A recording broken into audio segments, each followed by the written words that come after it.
Amados irmãos e irmãs, a graça e a paz de Deus nosso Pai, o amor de Jesus e a comunhão do Espírito Santo esteja com todos vocês que estão nos acompanhando pela página do Facebook da comunidade Católicos em Dublin. Estou vendo que tem pessoas de diversos lugares, alguns irmãos de outros países aqui da Europa, os nossos irmãos da comunidade Católicos em Dublin estão conectados, também de outros lugares da Irlanda, do Brasil, de diferentes localidades no Brasil. Eu gostaria apenas que você, se pudesse, antes agora de começar o programa, você pudesse colocar de onde você é, você dizer de onde você é, até para nós termos uma visão geral de onde estão os lugares que nós estamos alcançando. Então você basta dizer a cidade e o estado, se é do Brasil, de onde você está nos assistindo, ou de países, né? Eu vi que o Diego, que que mora na Holanda, está nos acompanhando de lá, e de outros lugares, né? De uma diversidade. Então você pudesse identificar o local de onde você está nos acompanhando, né? Então, amados irmãos e irmãs, também gostaríamos de pedir, se você acha que essa meditação da palavra pode ajudar outras pessoas, pode edificar a vida de outras pessoas, quem sabe você não poderia compartilhar esse link. Nosso objetivo é espalhar a palavra de Deus, fazer com que o nome do Senhor seja conhecido, amado, adorado, e a salvação possa alcançar a tantas outras pessoas, pela pregação da palavra, e para que no coração do homem a fé seja despertada. Uma vez feitas essas palavras introdutórias, vamos então iniciar propriamente o nosso programa, o programa da liturgia diária da comunidade Católicos em Dublin, o Pão da Palavra. Esse programa tem por objetivo, por meta, nutrir os irmãos na fé, comunicar a palavra de Deus, porque cremos que essa palavra é viva e eficaz. Pode comunicar graça aos que se encontram em dor, em sofrimento, luz aos que se encontram em trevas. Essa palavra pode trazer conforto aos que se encontram angustiados, mas sobretudo comunicar fé. Fé, esse é o ponto fundamental. Então vamos iniciar o nosso encontro com a proclamação do texto da liturgia diária, que é o Evangelho de São João, capítulo 12, versos de 44 a 50. Então vamos fazer nossa prece inicial para fazermos a proclamação da palavra. Em nome do Pai, do Filho e do Espírito Santo. Amém. Senhor, sejam bem aceitas as palavras da minha boca e o meditar do meu coração, ó Senhor, rocha minha e redentor meu. Em nome do Pai, do Filho e do Espírito Santo. Amém. O Senhor esteja convosco. Ele está no meio de nós. Proclamação do Evangelho de nosso Senhor Jesus Cristo, segundo São João. Glória a vós, Senhor. Naquele tempo, Jesus exclamou em alta voz: quem crê em mim, não é em mim que crê, mas naquele que me enviou. Quem me vê, vê aquele que me enviou. Eu vim ao mundo como luz, para que todo aquele que crê em mim não permaneça nas trevas.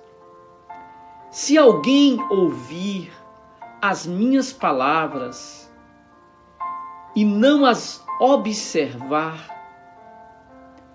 Eu não julgo, porque eu não vim para julgar o mundo, mas para salvá-lo.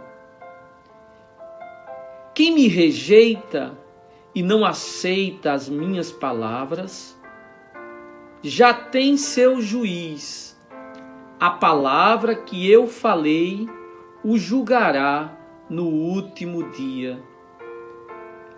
Porque eu não falei por mim mesmo, mas o Pai que me enviou, Ele é que me ordenou o que eu devia dizer e falar. Eu sei que o seu mandamento é vida eterna. Portanto, o que eu digo conforme o Pai me falou. Palavra da salvação. Glória a vós, Senhor. Amado irmão, amada irmã, nós estamos hoje meditando a perícope do Evangelho de São João, capítulo 12, versos 44 a 50. Quando nós estudamos esta passagem da Escritura,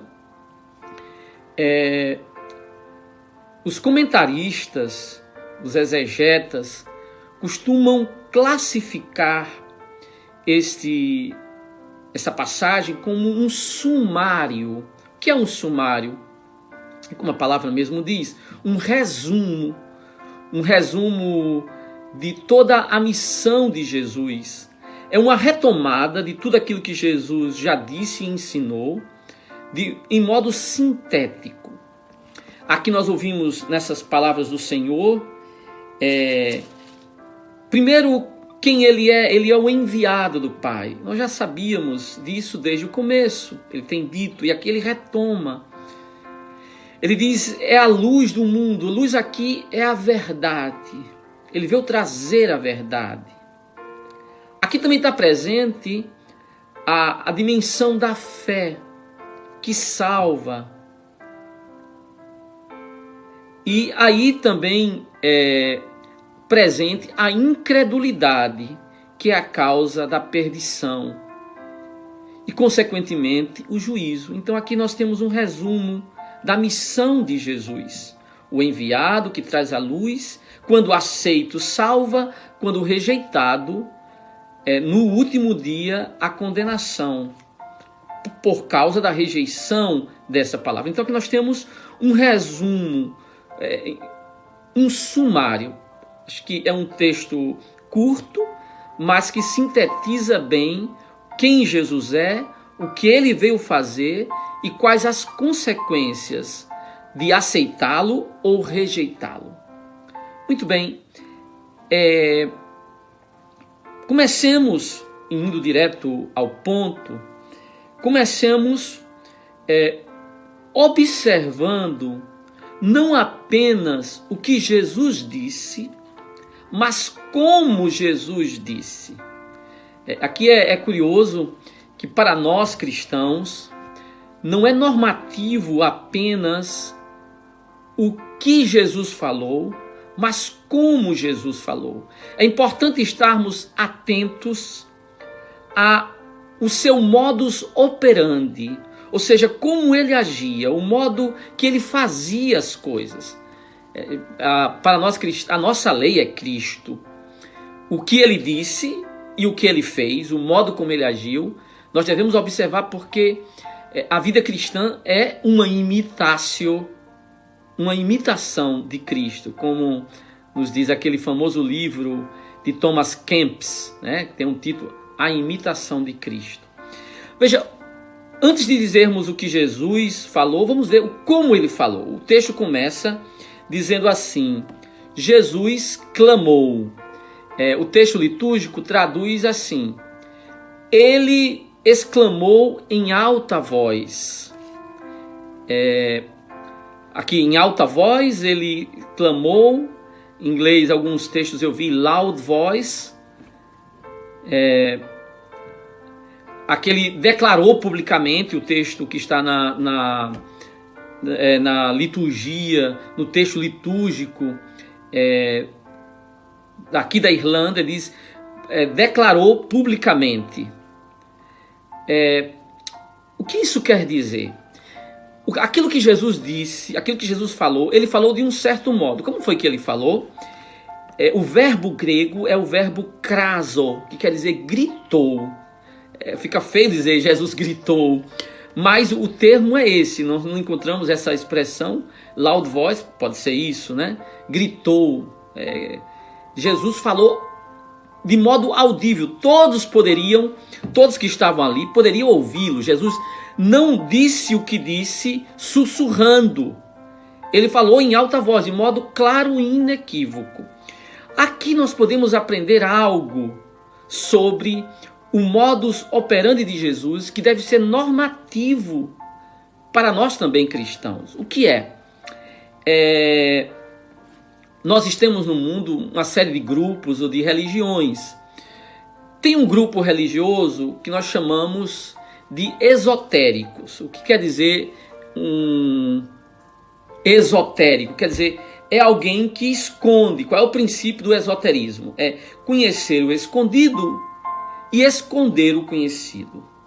Ou seja, são grupos, comunidades secretas que guardam os seus segredos, que não revelam. Por exemplo, no início do cristianismo, no século II, existiam os pseudos grupos cristãos chamados gnósticos, que tinham essa perspectiva, ou seja, eles tinham segredos e só um grupo pequeno conhecia os seus segredos. O curioso é que Jesus, a religião de Cristo, não é uma religião esotérica. O cristianismo é, por natureza, uma religião que difere do esoterismo. Por quê? As suas verdades fundamentais não são sussurradas, não são escondidas, elas são proclamadas nos telhados. Eu estava meditando aqui e esse aspecto do texto, me recordei do que Jesus disse em Mateus, no capítulo 10. Jesus em Mateus, no capítulo 10, diz assim, capítulo 10, versos 27. Olha o que é que Jesus diz. O que eu vos digo às escuras, dizei-o à luz do dia. O que vos digo aos ouvidos, proclamai sobre os telhados. A verdade cristã, o mistério cristão, a palavra mistério, não é porque eu não posso dizer para ninguém.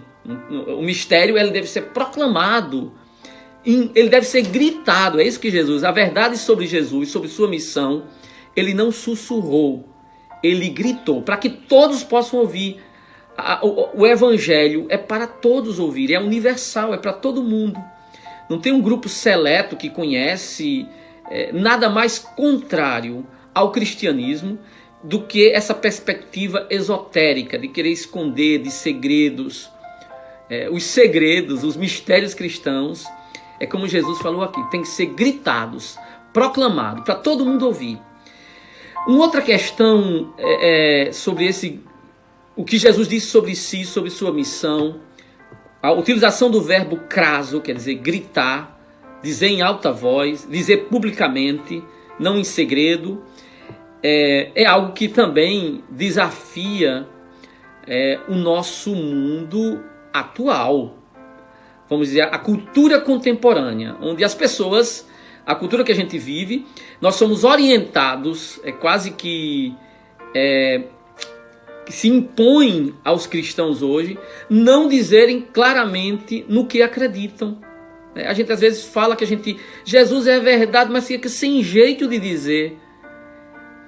A gente fica com vergonha de dizer para não ferir as sensibilidades, porque tem aquele que não é católico, tem aquele que não é cristão, tem aquele que é de outra religião, tem aquele que é dos cultos afro, ele pode se sentir ofendido. Bom, ninguém quer ofender ninguém, mas a verdade sobre Jesus deve ser gritada, deve ser proclamada. Eu não tenho que esconder para ser politicamente correto a verdade sobre Cristo.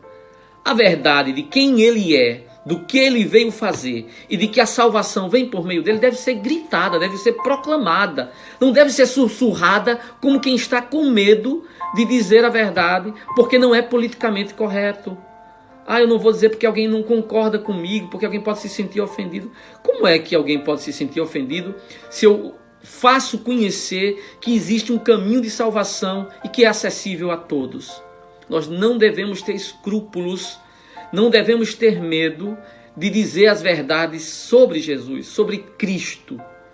Devemos dizer em alto e bom som, respeitando as pessoas, claro, ninguém é obrigado a crer no que eu acredito.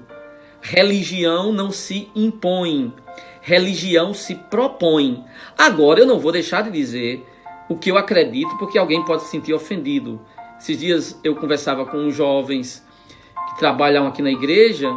Eu tive que ir lá na igreja e conversando com um jovem brasileiro, ele disse que não existe verdade. Eu disse: meu filho, existe sim, a verdade existe. Eu não acredito. Sim, bom, a sua liberdade.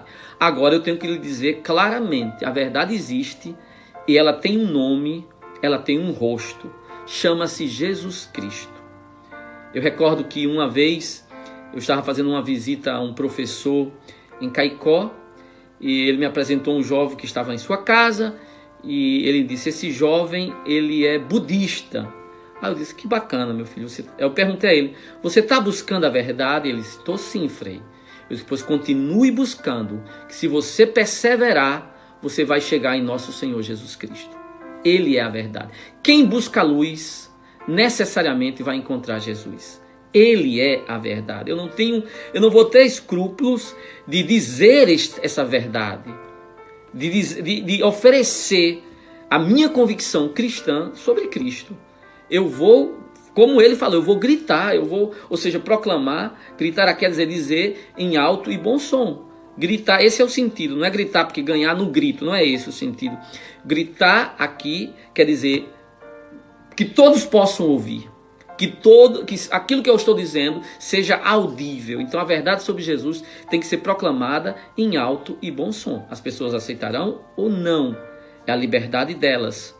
Porém, é o meu dever dizer e proclamar e não me submeter à política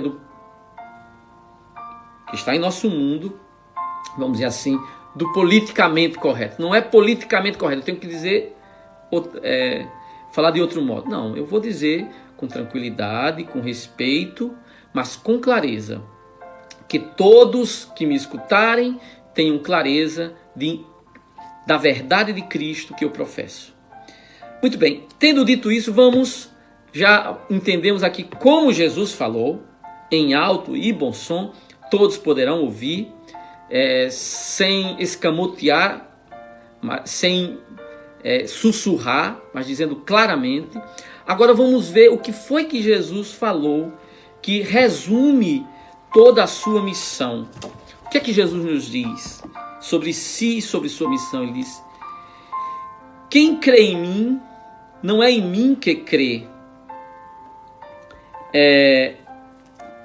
Não é em mim que crê, mas em quem me enviou.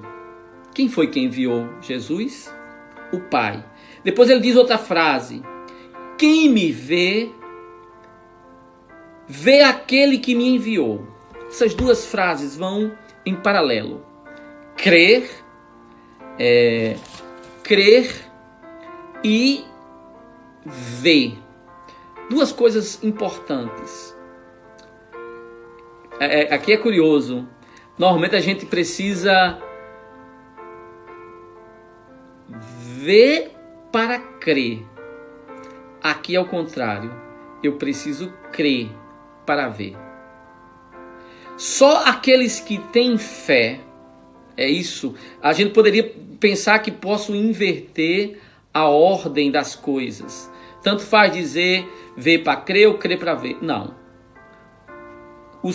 Quem crê verá a glória. Ou seja, ao ponto para se entender e se conhecer a verdade é a fé. A porta para a verdade é a adesão à fé. Então, esses dois verbos, crer para ver. Enquanto no mundo é comum a gente pensar, eu preciso ver para crer, no caminho da fé é o contrário. É preciso crer para ver. Repetindo, estou sendo exaustivo, eu sei, mas é porque eu tenho como metodologia a repetição para o aprendizado. Amados, esses dois verbos, o verbo pisteo, o verbo crer, e depois o verbo ver. É curioso, eu já tive outras ocasiões de falar aqui, o verbo ver no grego, nós temos três verbos. O verbo blepo, ver no sentido ordinário da coisa, né? Ver a casa, ver a pessoa. Existe o verbo horal, no sentido mais espiritual. E existe o verbo theorel, daí vem a palavra teoria. E aí o verbo que está aqui é o verbo theorel, quer dizer, quem contempla. Esse verbo theorel, de teoria, também pode ser substituído por contemplar. Que maravilha, irmãos, se nós pudermos contemplar, nós pudermos ver quem é Jesus, se nós contemplarmos quem é Jesus, se contemplar também tem um entendimento de uma visão que se detém, que observa com atenção. Porque a Bíblia nos diz lá em Isaías, no capítulo 6, versos 9, diz assim: cegou-lhe os olhos e endureceu-lhes o coração, para que olhando não vejam, e o seu coração não compreenda. Então, amados irmãos, ver aqui contemplar a verdade sobre Jesus, a verdade sobre o Senhor. E é curioso que também o verbo ver na Bíblia é sinônimo de entendimento, de compreensão. É isso que nós precisamos também ficar conectados. Uma pessoa que não vê, não compreende e não entende. Isso é muito importante. Então, essa afirmação de Jesus é um paralelismo. Quem crê em mim, não crê em mim, mas naquele que enviou. Aquela afirmação que nós dissemos no começo. Jesus é o enviado do Pai. Ele não vem em seu próprio nome, mas vem em nome do Pai. E quem me vê, vê aquele que me enviou. Aqui nós vamos nos deter um pouquinho. Vê Jesus. Ó, irmãos, o conhecimento de Jesus nos dá o conhecimento do Pai. Quem não recorda o que está lá em João 14, 9? Talvez fosse o caso de lermos no capítulo seguinte, o que é que Jesus diz? Porque Felipe diz, Senhor, mostra-nos o Pai e isso nos basta. O que foi que Jesus respondeu a Felipe? Quem me vê, vê o Pai. Quem me vê, vê o Pai. O que é que isso quer dizer? Vamos trocar em miúdos, porque a gente escuta às vezes as palavras e não entende.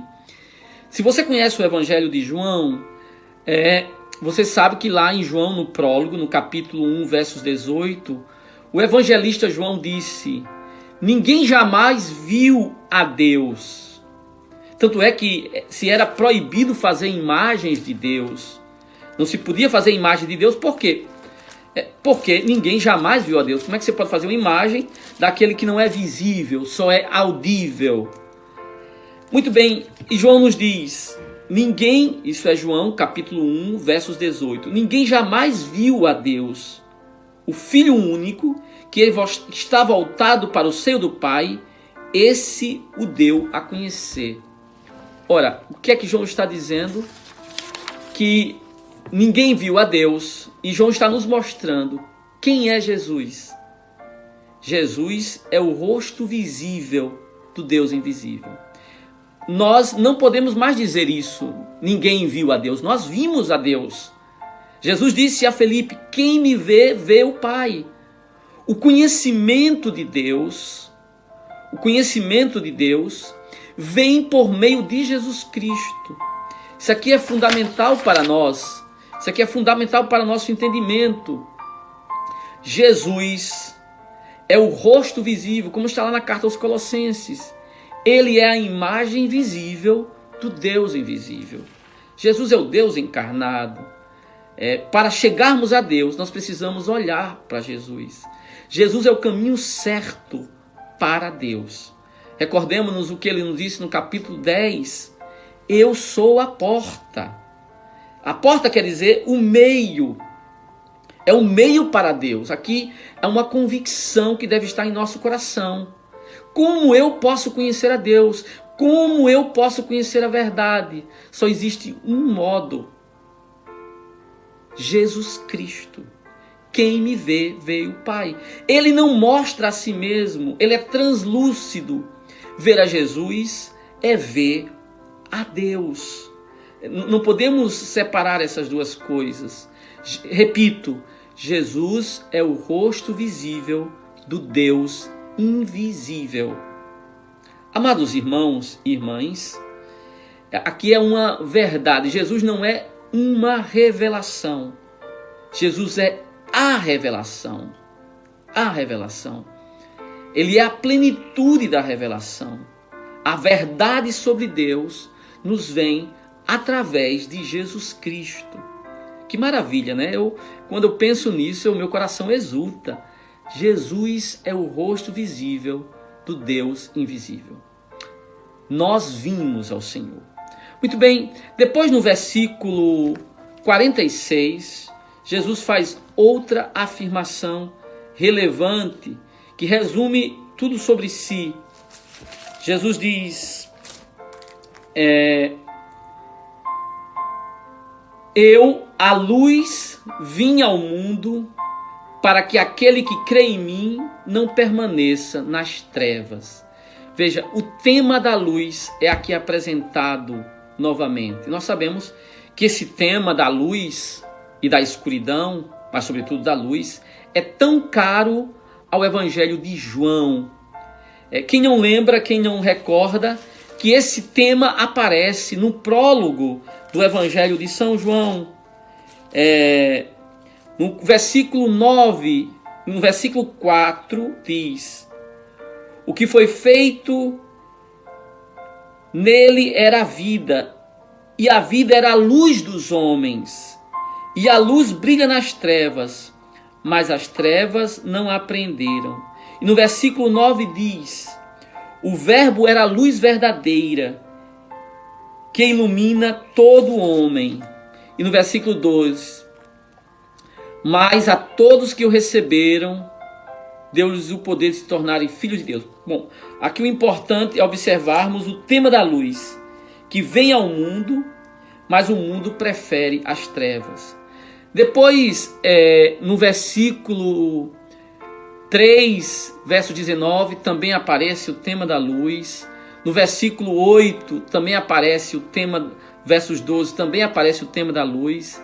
E no versículo 11, também aparece o tema da luz. 11, 9. Depois, no capítulo 12, versos 35, aparece outra vez o tema da luz. E por fim, no versículo 12, 46, o tema da luz. Ou seja, o tema da luz perpassa o tempo todo o Evangelho de João. Um tema caro. Por quê, irmãos? Essa é uma metáfora, essa é uma imagem que é importante. Por quê? Veja, essa é uma experiência básica do ser humano. Meus olhos podem ser bons, eu posso ter uma vista boa, mas se eu não tenho luz, eu não verei a realidade. Então, a metáfora da luz está ligada ao conhecimento e à ignorância. Se eu não tenho luz, eu não verei a beleza. Aqui está fazendo um sol belíssimo aqui na Irlanda. Eu estou aqui olhando para o jardim, vendo flores, como as flores são belas, vendo, vamos dizer, o começo aqui, a primavera, flores, que bonito. Sem luz eu não consigo Mesmo que minha vista seja boa, eu não consigo contemplar, ter uma noção da realidade. Eu também, sem luz, eu não consigo avaliar os riscos da vida. Eu recordo, por exemplo, que eu tive o meu avô, o pai da minha mãe, ele ficou cego aos 50 anos, se não me falha a memória, e andando, ele não deixou de andar, andava, conhecia os caminhos, um dia andando, caiu em um buraco. Ou seja, porque era cego. Sem luz eu não consigo nem contemplar a beleza, nem avaliar os riscos da vida. A luz é a condição sine qua non para eu ver o bem e conhecer o mal. Pois bem, amados irmãos e irmãs, quando Jesus diz, eu sou a luz do mundo, ele está nos mostrando, ele é o caminho da verdade. Eu também recordava, enquanto me preparava para essa meditação, quanto a luz é importante. Hoje, com a tecnologia, a gente não consegue ponderar, avaliar bem a relevância do sol, da luz para a nossa vida. Mas, por exemplo, eu recordo quando eu era estudante, eu, aliás, era postulante, eu morei em Ouricuri como postulante faz muito tempo, 1993, e eu trabalhava todo final de semana em um povoado chamado Jacaré. Aos sábados eu sempre ia para os sítios, e naquela época não existia energia elétrica, e às vezes quando eu ia para o sítio eu avisava as pessoas, e as pessoas diziam, mas Frei, eu não era frade na época, era só postulante, seminarista, diziam, seminarista, eu não posso ir porque não tem luz, não tem noite de lua. Eu digo, mas tem a luz das estrelas, vem assim mesmo. Nós precisávamos fazer uma fogueira para fazer as leituras. Irmãos, a luz é a condição sine qua non para conhecer o caminho, para conhecer o caminho correto. O que é que Jesus está dizendo quando ele fala e se apresenta como a luz? Jesus está nos dizendo, amados irmãos, que ele é a verdade. E como é preciosa essa afirmação do Senhor. Porque nós vivemos num mundo onde se nega a verdade. Já está disseminada aquela ideia de que não existe a verdade. Existe um dogma hoje, é o dogma do relativismo. O relativismo, que é o relativismo, não existe verdade. Não existe verdade. Então, quando a gente diz não existe uma verdade, as pessoas ficam escandalizadas. E aí eu queria dizer para você, se você é cristão, você não pode escamotear esse dado. A verdade existe. Se você negar isso, você nega o cristianismo. Jesus, quando veio, ele disse, eu sou a verdade. Aí alguém diz assim, você não é o dono da verdade. Tem razão. Eu, nem você que é cristão, é o dono da verdade. Nós somos servos da verdade. Agora, o que é preciso dizer é que os arautos do relativismo, aqueles que dizem que não existe verdade, é preciso lembrar que essa afirmação é autocontraditória. Porque se eu digo não existe verdade, essa já é uma verdade. Então, ao fazer essa declaração, eu já estou dizendo uma verdade. Qual é a verdade? Não existe verdade. Então, eu estou me contradizendo. Então, nós preferimos, em comunhão com Cristo, dizer, existe uma verdade. E essa verdade, a verdade sobre a vida, a verdade sobre Deus, a verdade sobre mim mesmo, eu conheço a luz de Cristo. Em sua luz, contemplamos a luz. Jesus é a luz da verdade. Se um homem não conhece Jesus, ele pode saber muito sobre si. Ele pode saber muito sobre a vida. Mas a verdade fundamental, a verdade essencial, a verdade sobre eterna e temporal sobre si mesmo, ainda se encontra obscurecida. Só em Cristo o homem conhece a Deus e conhece a si mesmo. É isso que Jesus está dizendo e é isso que nós como cristãos precisamos dizer em alta voz. Jesus é a verdade sobre Deus. não caiamos no politicamente correto de dizer que não existe verdade. O certo e o errado existem e nós conhecemos através de Cristo. Quando nós vemos se espalhar pelo mundo o relativismo que foi condenado por tantos papas, basta recordar a encíclica do Papa São João Paulo II, Fides et Ratio, defendendo a luz da verdade. O cristianismo, o Papa Bento XVI, cujo o seu lema é servo da verdade, um defensor da verdade, contra o obscurantismo do relativismo. O relativismo é um obscurantismo, joga o homem, a humanidade na escuridão. E os homens estão perdidos porque eles não sabem mais o que é certo e o que é errado. Mas se eles se voltarem para Cristo, redescobrirão o caminho da verdade, o que é certo e o que é errado. Não é relativo. Essa verdade eu descubro em Cristo. A minha verdade, a verdade da vida, eu descubro em Cristo. Jesus diz: conhecereis a verdade e a verdade vos libertará. Vos libertará de quê? Da mentira, do engano. O mundo está sendo enganado. Quando a gente vê no mundo a ideologia de gênero, não existe homem nem mulher, que conversa é essa? Isso é uma coisa diabólica. O diabo é o pai da mentira. E vão se estabelecendo no mundo mentiras para iludir o mundo, a população. A verdade sobre a vida.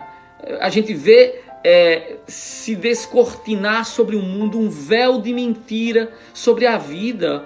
Veja, a ideologia do aborto é um véu que está crescendo, a escuridão. Quando a gente vê populações inteiras aderindo à ideia do aborto, essa ideologia, a gente vê que é a mentira que vai dominando o mundo. Então nós precisamos, irmãos, erguer a luz de Cristo para que o mundo não caminhe nas trevas. E para encerrar esta meditação, eu queria apenas fazer uma citação de Efésios 5:8. Acho que convém encerrar essa nossa meditação com essas palavras. Veja o que é que São Paulo nos diz. Outrora ereis treva, mas agora sois luz no Senhor. Andai como filhos da luz, pois o fruto da luz consiste em toda bondade e justiça e verdade.